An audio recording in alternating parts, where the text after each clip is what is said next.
인생 뭐 있어? 그냥 열심히 살면 되는 거지. 당신은 이렇게 생각할지도 모르겠습니다.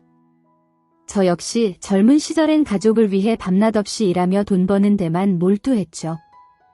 누구보다 열심히 살았다고 자부했지만 지금 와서 돌아보니 남는 게 없습니다. 텅 빈 주머니와 후회만 가득할 뿐이죠. 만약 당신이 저처럼 비참한 노년을 맞이하고 싶지 않다면, 가슴을 치며 후회하고 싶지 않다면 지금부터 제 이야기에 귀 기울여 주세요. 지혜의 등불을 방문해 주셔서 감사합니다. 제 이름은 상민이에요. 나이를 불문하고 지난 날을 후회하지 않는 사람은 거의 없습니다. 10대 아이들조차 과거의 실수를 후회하는데 하물며 인생의 희로애락을 겪어온 우리 중장년층은 어떨까요? 하지만 후회해도 시간은 되돌릴 수 없고 후회하지 않으려 노력해도 마음처럼 쉽지 않습니다. 사랑하는 사람에게 더 많이 표현하지 못한 것, 따뜻하게 안아주지 못한 것, 눈앞에서 환하게 웃던 사람에게 상처를 준 것, 뒤늦게 후회해도 이미 늦은 일입니다. 가시에 찔린 것보다 더 아픈 후회만 남을 뿐이죠. 열심히 살아도 모든 것이 허무하게 느껴지고 미래에 대한 희망이 보이지 않을 때 여러분은 어떻게 극복하시나요? 인생의 선배들은 어떤 후회를 하고 있을까요? 마음이 힘들 때면 산에 오릅니다. 산에 오르면 모든 걸 잊을 수 있으니까요.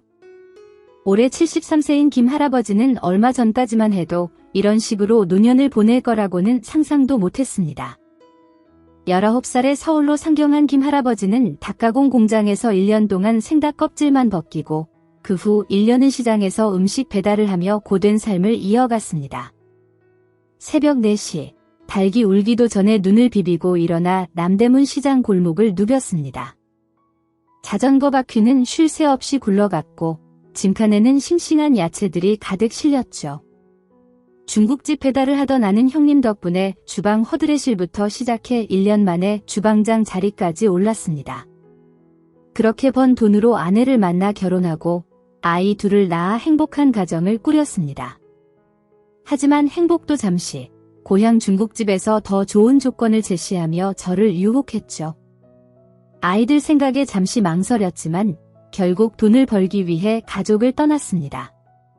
세상에 돈 없으면 아무것도 못하잖아. 라면도 못 먹을 판인데 가족이 무슨 소용이야? 라는 생각이 머릿속을 맴돌았습니다. 하지만 2년 뒤 힘들게 모은 돈을 들고 집으로 돌아왔을 때 둘째 아이는 저를 알아보지 못했습니다. 아저씨라고 부르는 아이를 보며 가슴이 무너져 내렸습니다. 돈보다 소중한 것을 잃었다는 것을 그제야 깨달았죠. 그 후에도 여러 중국집을 떠돌며 주방장으로 일했고 마침내 40대에 내 가게를 열었습니다. 사업은 대박이 났고 강남의 아파트도 샀습니다. 2억짜리가 50억, 3억짜리가 100억이 되는 말 그대로 돈벼락을 맞았죠. 하지만 그때의 기쁨은 오래가지 못했습니다. 돈은 많았지만 가족과의 소중한 시간을 잃어버린 공허함은 채울 수 없었습니다. 돈으로 살 수 없는 행복이 있다는 것을 뒤늦게 깨달았지만 이미 너무 늦어버렸습니다. 지금 와서 후회해도 시간은 되돌릴 수 없습니다. 만약 당신이 저처럼 후회하고 싶지 않다면 가족과 함께하는 시간을 소중히 여기세요. 돈보다 소중한 것은 바로 사랑하는 사람들과 함께하는 시간입니다. 할아버지는 당시 세상이 전부 나를 중심으로 돌아가는 것 같았다고 합니다. 젊음을 무기 삼아 밤낮 없이 일하며 돈을 쓸어 담았죠. 강남에서 가장 잘 나가는 중국집 사장이 되어 60평 아파트에 살며 남부러울 것 없는 사업가가 되었습니다. 하지만 성공의 달콤함은 잠시였습니다. 밤 12시 전에 집에 들어가는 날은 손에 꼽을 정도였습니다. 잠깐 집에 들렀다가도 금세 식당으로 달려가기 바빴죠. 본점 외에 지방에도 가게를 내면서 집에 가는 횟수는 점점 줄어들었습니다. 3일에 한 번, 일주일에 한 번, 결국 한 달에 한 번 꼴로 집에 가는 게 전부였습니다. 마치 철새처럼 떠돌아다니는 생활이었죠. 돈만 많이 벌어다 주면 가족들이 행복할 거야. 부부싸움도 돈 때문에 하는 거잖아. 라고 생각했습니다. 하지만 돈만으로는 채울 수 없는 공허함이 있었습니다. 하루 종일 일에 시달리다 보니 집에서는 말수가 줄고 무뚝뚝해졌습니다. 직원들에게는 웃는 얼굴로 친절하게 대했지만 집에서는 녹초가 되어 씻고 잠들기 바빴습니다. 마치 가면을 쓴 사람처럼 이중적인 삶을 살았던 거죠. 오랜만에 집에 가도 가족들은 냉담했습니다. 아이들은 제가 들어가면 웃음을 멈추고 방으로 들어가 버렸습니다. 옛날에는 돈 벌어다 주는 아버지한테 어떻게 그럴 수 있지? 라는 생각이 들었지만 그런 일이 반복되면서 내가 여기서 뭐 하는 거지? 라는 회의감이 밀려왔습니다. 돈에 눈이 멀어 가족과의 소중한 시간을 놓치고 말았습니다. 돈으로는 살 수 없는 행복이 있다는 것을 너무 늦게 깨달았습니다. 지금 와서 후회해도 시간은 되돌릴 수 없습니다. 옛날엔 돈 벌어다 주는 아버지한테 어떻게 그렇게 해 그런데 그런 일이 자꾸 반복되니까 내가 여기서 뭐 하는 건가 하는 생각이 들었어. 만약 당신이 저처럼 후회하고 싶지 않다면 가족과 함께하는 시간을 소중히 여기세요.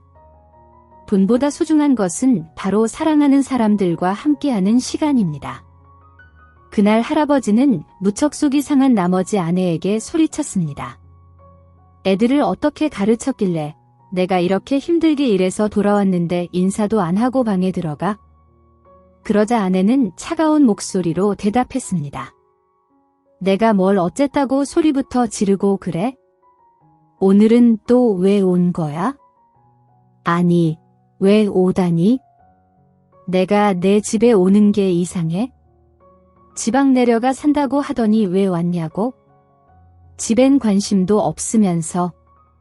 아내는 할아버지의 바쁜 생활을 이해하지 못했습니다. 자주 보지 못하다 보니 부부간의 갈등과 오해도 깊어졌습니다. 바쁘다더니 휴일엔 골프 칠 시간은 있나 보지? 내가 골프를 좋아서 치는 줄 알아? 비즈니스고 접대야. 몰래 딴살림 차린 거 아니고 내가 바람 피운다고 의심하는 거야? 이렇게 좋은 집에서 돈 벌어다 주면서 왜 구박받아야 돼? 난 이렇게 못 살아. 결국 할아버지는 집을 나와버렸고 아내와 화해하지 못한 채 이혼을 하게 되었습니다. 문제는 시장 경제가 나빠지면서 할아버지가 투자한 사업과 건물들이 부도난 것이었습니다.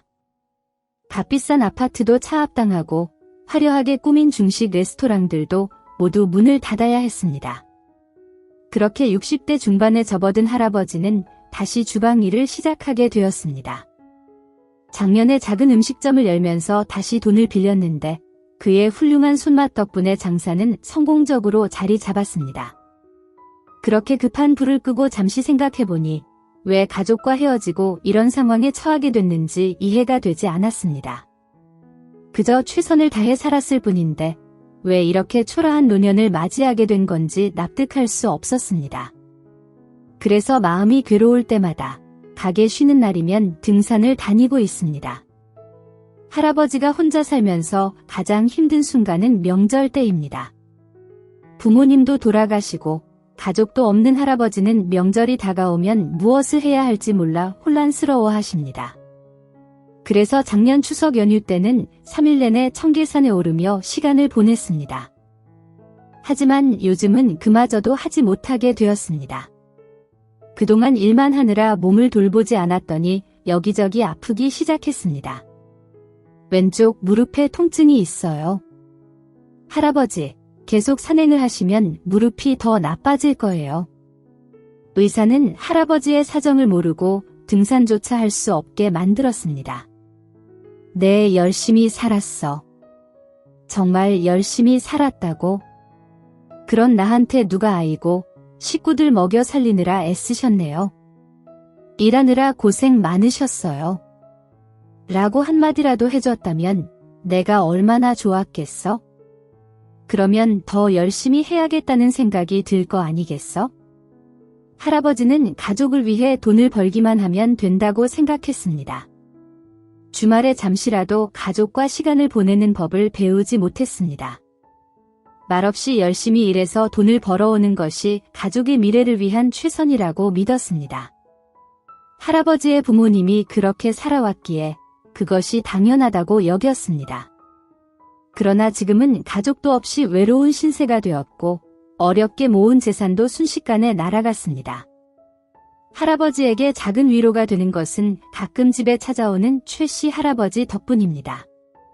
최씨 할아버지는 대기업에서 평생 일하며 열심히 살았지만 자녀 교육비와 결혼 준비로 모든 돈을 써버려 현재는 경제적으로 어려운 상황입니다. 정년퇴직 후에도 직장을 찾고 있지만 쉽지 않다고 합니다. 실업급여 받을 때까진 그럭저럭 괜찮았는데 취직이 안 되니까 시간이 계속 흐르고 마음이 조급해져. 이번 달에만 이력서를 몇십 군데 넣었는데 하나도 안 됐어. 김씨 할아버지는 그런 최씨 할아버지를 보며 자신이 나이가 들어도 할 수 있는 일이 있음에 그나마 감사하고 있습니다. 두 할아버지는 서로의 처지를 보면서 깊은 한숨을 쉬며 이야기를 나눕니다. 두 분 다 시대의 변화를 충분히 인식하지 못했고 노후를 위해 목돈을 쓰지 않고 꼭 쥐고 있어야 한다는 사실을 알지 못했으며 돈을 버는 것만큼이나 가족들과 소중한 시간을 보내는 것이 중요하다는 것을 깨닫지 못했습니다. 그저 돈만 열심히 벌면 모든 것이 해결될 것이라고 생각했던 것입니다. 그 결과 지금의 상황에 이르게 되었고 무엇이 잘못되었는지, 세상이 어떻게 돌아가는지, 앞으로 어떻게 살아가야 할지 아직도 혼란스러워하고 있습니다. 두 분은 지금 이 모든 것을 예전에 알았더라면 이런 노후를 맞이하지 않았을 텐데 그저 후회만 남는다고 말합니다. 인생에서 후회를 한 번도 해보지 않은 사람은 없겠죠. 후회는 우리의 일상에서 크고 작게 다가오는 감정이며 때로는 그 크기가 커서 깊은 상처를 남기기도 합니다.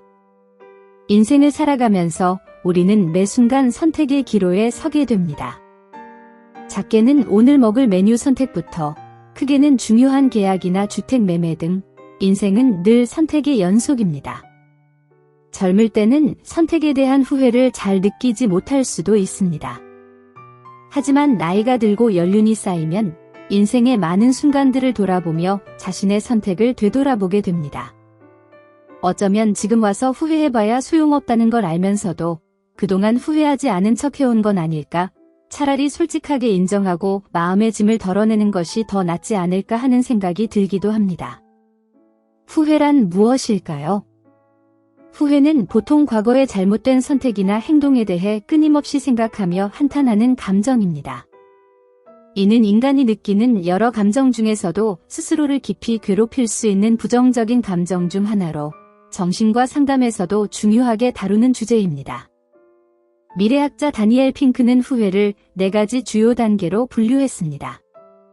첫째, 그 일을 했더라면 하는 기반성 후회. 둘째, 그 위험을 감수했더라면 하는 대담성 후회. 셋째, 옳은 일을 했더라면 하는 도덕성 후회. 넷째, 그때 손을 내밀었더라면 하는 관계성 후회. 이 4가지가 사람들이 자주 느끼는 후회의 유형이라고 합니다. 저 또한 과거를 돌아보며 이러한 후회들을 많이 하곤 합니다. 특히 어린 시절 친구들에게 경솔하게 말했던 것에 대한 후회가 크습니다. 저는 어머니가 일찍 돌아가시다 보니 아무래도 어려서부터 험한 세상을 헤쳐나가는 일에 몰두할 수밖에 없었습니다. 그래서 갑자기 미술 공부를 그만두고 생활의 전선에 뛰어들었습니다. 그런 친구들은 제 사정을 모르고서 저를 보고 예술가의 길을 포기한 변절자처럼 이야기를 했습니다. 하지만 저는 알았죠. 저에게 손가락질하는 친구들의 대다수는 예술가의 길을 걷지 못할 것을 말입니다. 그만큼 예술가가 직업이 되는 것은 순수 미술로 큰 돈을 버는 일은 바늘구멍을 통과하는 것과도 같았습니다. 그래서 저는 공장이며 가게일이며 뭐든 가리지 않고 일을 하며 생활비를 벌었고 그 돈으로 공부를 하며 취업 준비를 했습니다. 하루하루가 너무 힘이 들었고 두려웠습니다. 아무리 앞으로 나아가도 항상 제 뒤에는 낭떠러지가 따라오는 것만 같았습니다. 그렇게 저는 당장 생업 전선에서 살아남기 위해 발버둥 치고 있는데 친구들은 한가롭게 예술 촬영을 하고 있으니 당시에는 그것이 얼마나 한심하게 느껴졌는지 몰랐습니다. 그리고 제게 곱지 않은 시선들까지 보내오니 저 역시 감정이 좋지 않았죠. 그러다 보니 어느 날엔 친구들 앞에서 그만해야 하지 말아야 할 말들을 하고 말았습니다. 당장 현실에서는 아무짝에도 쓸모없는 손재주가 뭐가 그리 대수야. 그림이 밥을 먹여주는 것도 아닌데 그거 하나쯤 버린다고 세상에 큰일이라도 나. 그리고 우리가 고작 애들 푼돈이나 받는 동네 화실이나 하려고 여기까지 온 거야? 그날은 수당도 제대로 못 받는 야간 전업으로 온몸이 녹초가 되었던 이튿날이었습니다. 그래서 세상이 온통 흑빛 절망으로 뒤덮여 아무 말이라도 해야 제가 어둠의 늪으로 빠지지 않고 살 것 같았습니다. 그래서 홧김에 친구들에게 저렇게 가시를 쏘아댄 것이었습니다.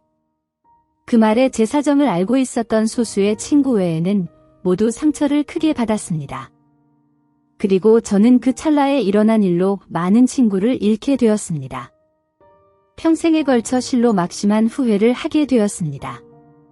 왜 그땐 그 말을 하면 안 된다는 것을 몰랐을까요? 왜 우리는 나이가 들고 나서야 뒤늦게 깨닫고 후회를 하게 될까요? 그렇다면 우리가 남은 여생이라도 후회스럽지 않은 삶을 살기 위해선 어떻게 해야 할까요? 어디로 튈지 알 수 없는 화로 같은 요란한 인생살이에서 어떻게 하면 공경에 처하지 않고 그래서 후회하지 않고 인생을 잘 살 수 있을까요? 첫 번째, 건강수홀로 인한 후회. 건강수홀로 인한 후회는 우리가 노년에 겪는 일반적인 감정입니다. 하지만 만성질환은 생활습관의 부정적인 변화나 건강을 소홀히 한 결과가 대부분이지, 특히 당뇨, 고혈압, 관절염은 평소에 관리하지 않으면 노후에 생기기 쉬운 질병입니다. 그리고 체력 감퇴 또한 문제가 될 수 있습니다. 체력 감퇴는 일상 속 운동 부족이나 부적절한 식습관으로 생기는데 체력이 감퇴되면 삶의 질이 저하될 수 있으며 각종 질병에도 쉽게 노출이 됩니다. 뿐만 아니라 건강이 나빠지면 노년의 의료 비용 또한 급증합니다. 하지만 당장 몸이 아프면 병원은 안 갈 수가 없죠. 특히 요즘은 과잉 진료로 인해 작은 병에도 여러 가지 검사를 권유당하여 비용 청구서를 받아보고는 뒤늦게 깜짝 놀라는 일이 많다고 합니다. 그리고 병원에 다니고 집에서 요양을 하느라 내가 하고 싶은 일도 못하게 되며 이런 몸 상태를 스스로도 받아들이기 힘들어질 수 있습니다. 그리하여 스스로 힘없고 낡은 노인임을 받아들이게 되면 나중에는 정신건강까지 해치게 됩니다. 이러하니 건강을 소홀히 하면 노후의 신체적인 불편함으로 인해 크게 후회를 할 수 있습니다. 그러므로 여러분의 몸을 소중히 여기시고 적절한 건강관리를 조금씩 해보시는 것은 어떨까요?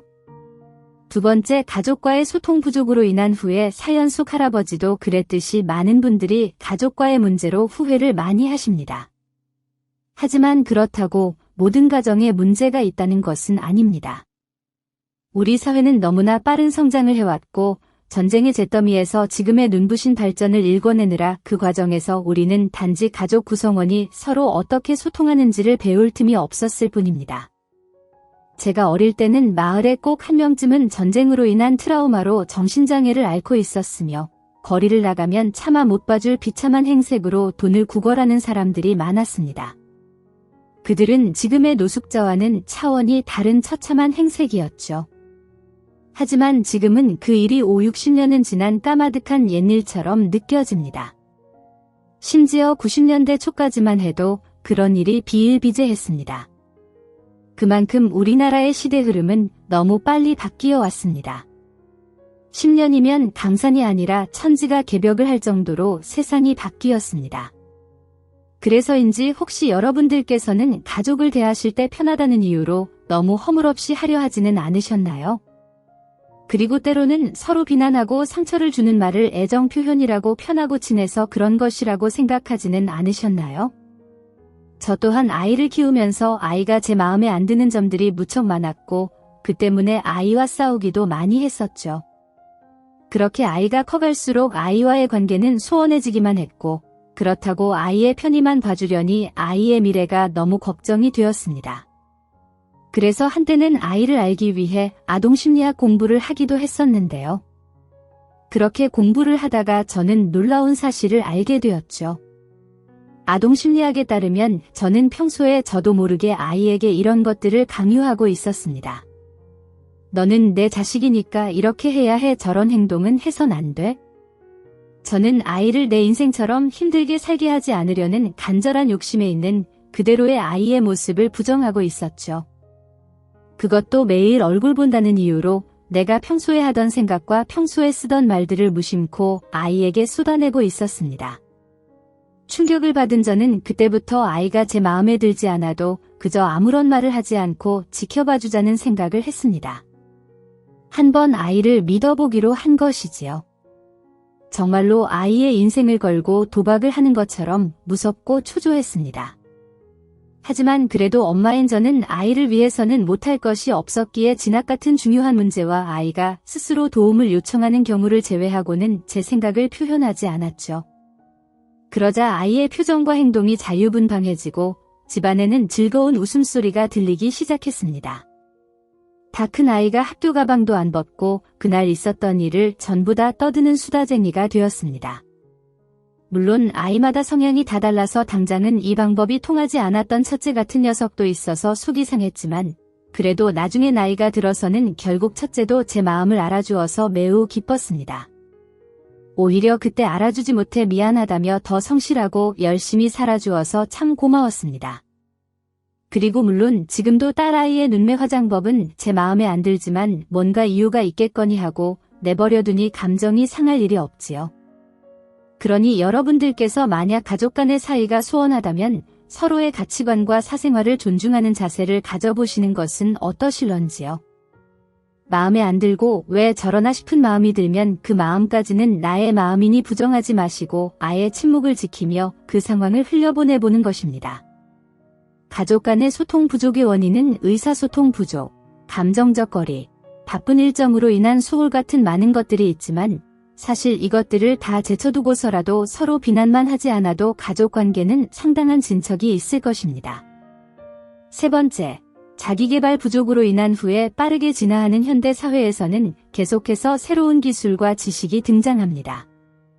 그리하여 자기계발 부족으로 이러한 변화에 대응하지 못하면 기술적 뒤처짐과 지식 부재로 인한 후회가 생길 수 있습니다. 제가 회사를 다니던 시절 제 위에는 제 직속 선배가 있었습니다. 당시에는 전화기와 문서로 업무를 보던 시절이었지만 그 선배는 따로 컴퓨터 공부를 하고 있다고 했습니다. 하지만 저는 컴퓨터는 돈 있는 집, 아이들이 가지고 노는 비싼 게임기 정도로만 생각을 했었죠. 그 선배는 말했습니다.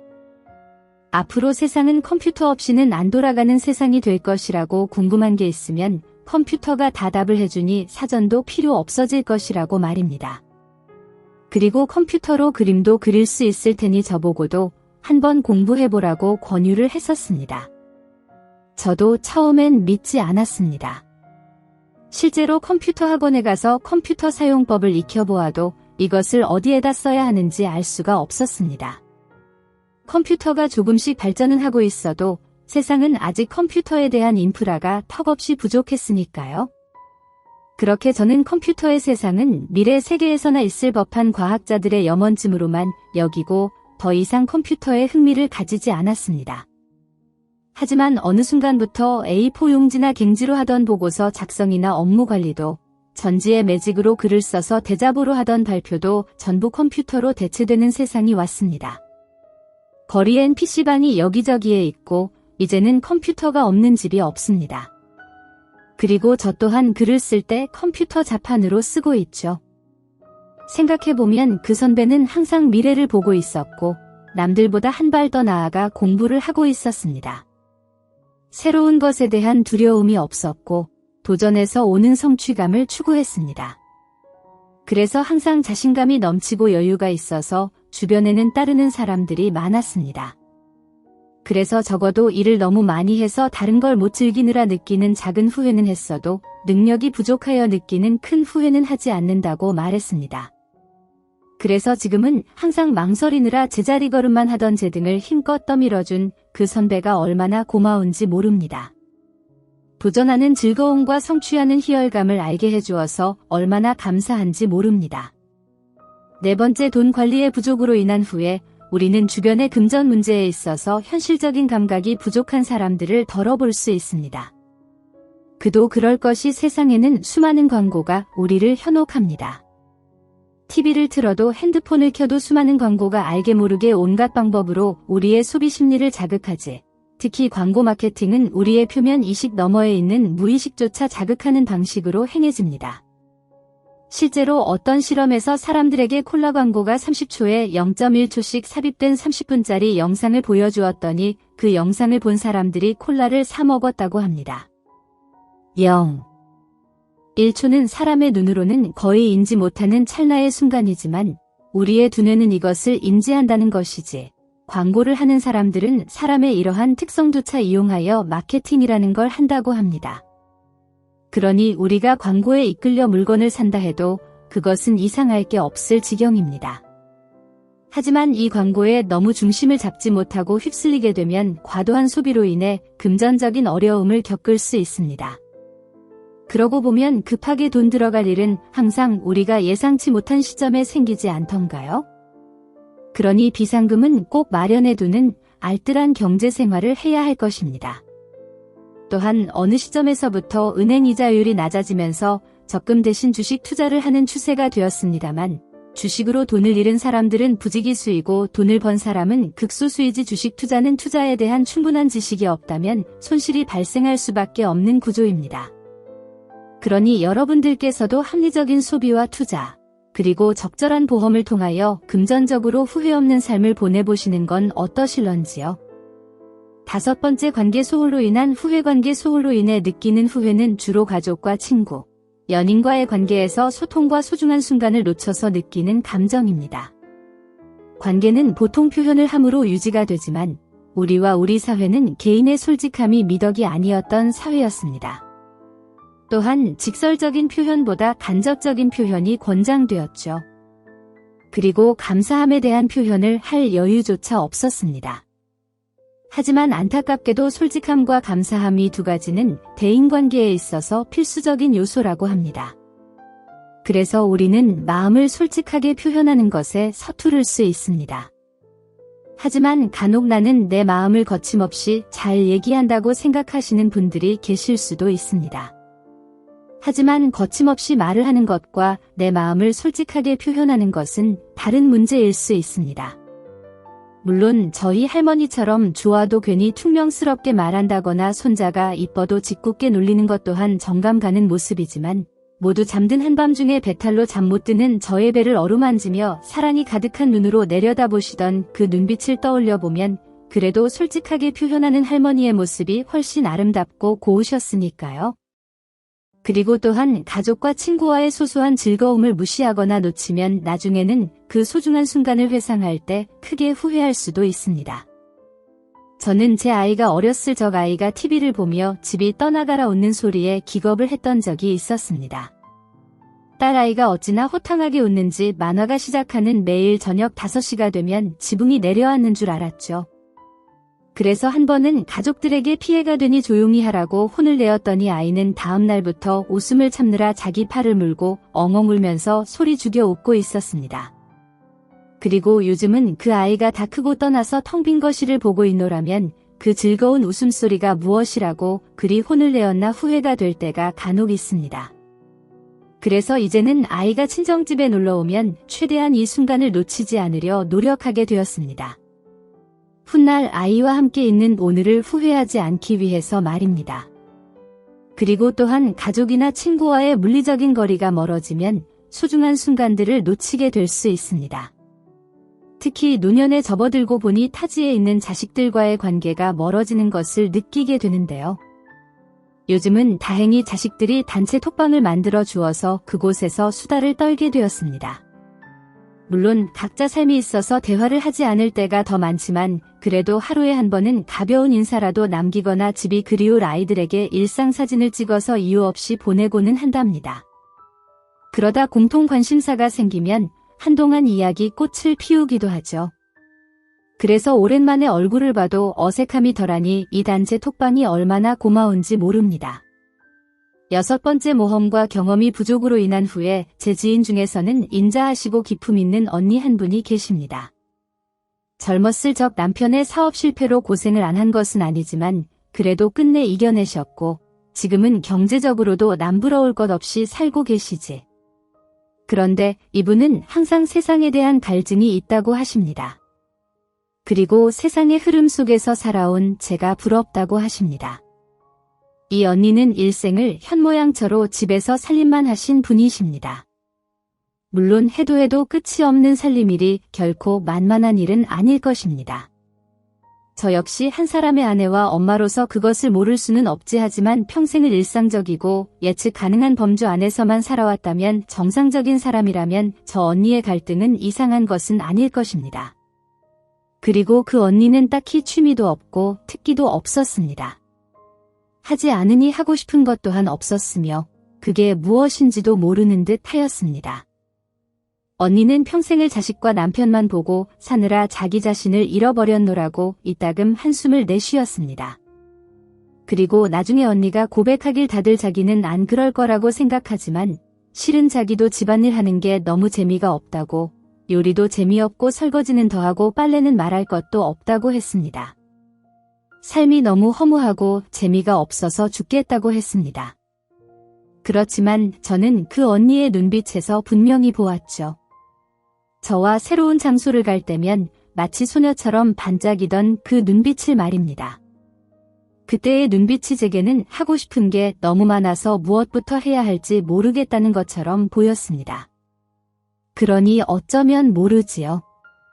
여러분들도 내면에 그런 눈빛을 가지고 계신지도 말입니다. 만약 여러분들도 저 언니처럼 그동안의 삶이 그랬었다면 여러분의 삶도 그동안 항상 일정한 범주 안에서만 이루어졌다면 한 번쯤은 그 범주를 벗어나 새로운 세계로 떠나가 보는 것입니다. 그리고 당장 지하철이나 버스를 타고 종점까지 가보는 것입니다. 그래서 그 과정에서 여러분들은 혹시라도 새로운 인생을 발견하게 되지는 않으실까요? 그렇게 오늘은 여기까지 후회에 대해서 이야기를 해보았는데요. 유명한 시인 프로스트는 후회를 가지 않은 길이라고 표현하였습니다. 우리 인생은 두 갈래 길이라 치면 우리는 선택한 길 외에 가지 못한 길에 미련이 남게 되어 가보지 못한 그 길을 후회하게 된다는 것이지. 그래서 어쩌면 후회란 우리가 가보지 못한 길에 대한 막연한 동경 때문인 것은 아닐까 생각해 보기도 하는데요. 그러고 보면 젊은 날에 제가 했던 행동에 대한 후회도 어쩌면 가보지 않고 섣불리 단정지은 것에서 비롯된 것은 아닐까 생각합니다. 그렇게 젊은 날 몸과 마음의 피로를 이기지 못하여 친구들에게 독서를 퍼부은 그날로부터 몇 년 후 그 자리에서 제 독서를 들었던 한 친구에게서 전화가 왔습니다. 그날 이후 처음으로 연락해온 친구였기에 저는 긴장한 마음으로 전화를 받았죠. 당시 저는 중견기업에 다니고 있었고 그 친구는 몇 년을 허비하다가 20대 후반에 들어서야 어렵게 작은 회사에 취직을 했다고 합니다. 그 친구는 그제서야 너의 말이 맞았다며 그때 저를 비난한 걸 후회한다고 했습니다. 그리고 실은 그때 모두들 불투명한 미래에 절망하고 있었다고 그런데 네가 용기를 내어 먼저 앞으로 나아가 버리니 다들 조바심도 나고 질투도 났었던 거라고 했습니다. 그 말을 듣고 저는 너무 부끄러웠습니다. 제 못된 말을 들은 친구들이 얼마나 크게 상처를 받았을까 생각하면 아직도 정신이 아득해지는 것만 같습니다. 그리고 그 친구의 말로는 다른 친구들 중 한 친구는 실제로 동네 학원을 열어서 번 돈으로 나중에는 미대 앞에서 큰 미술학원을 차려서 성공한 사업가가 된 친구도 있었고 자기만의 그림 세계를 구축하여 예술가로 인정을 받고 잘 살고 있는 친구도 있었습니다. 그 이야기를 듣고 저는 머리를 한 대 얻어맞은 듯 했습니다. 제가 하찮게 여겼던 동네 장사로 큰 사업가가 된 친구, 그리고 불가능할 거라며 아예 올라갈 생각조차 하지 못했지만 당당히 예술가로 살아가고 있는 친구를 보면서 제가 얼마나 편협한 선택과 행동을 했는지 깨닫게 되었습니다. 어쩌면 나는 집안 사정이 어렵다는 핑계로 좀 더 쉬운 길을 선택한 것은 아닐까. 어쩌면 나는 현실이라는 그럴듯한 핑계 뒤에 숨어서 자기 합리화만 하고 있었던 건 아니었을까?